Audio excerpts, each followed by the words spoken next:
రాష్ట్ర వ్యాప్తంగా నిన్న ట్రఫ్ ఒకటి ఉపరితల ద్రోణి ఒకటి కొనసాగుతున్న కారణం చేత నిన్న మొత్తం చాలా ప్రాంతాల్లో టెంపరేచర్స్ కొంచెం మధ్యాహ్నం నుంచి తగ్గి అక్కడక్కడ తేలికపాటి జల్లులు కూడా రావడం జరిగింది.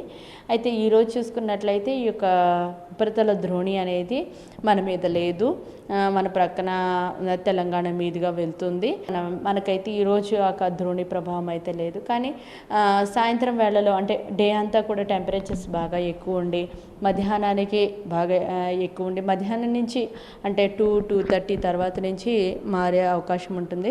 కొన్ని ప్రాంతాల్లో కొంచెం క్లౌడ్ డెవలప్మెంట్ అయ్యి ఈవెన్ ఈదురుగాలులతో కూడినటువంటి తేలికపాటి వర్షాలు ఉండే అవకాశం ఉంది. ఈ ఈదురుగాలులు 40-50 kmph వరకు కూడా ఉండే అవకాశం ఉంది.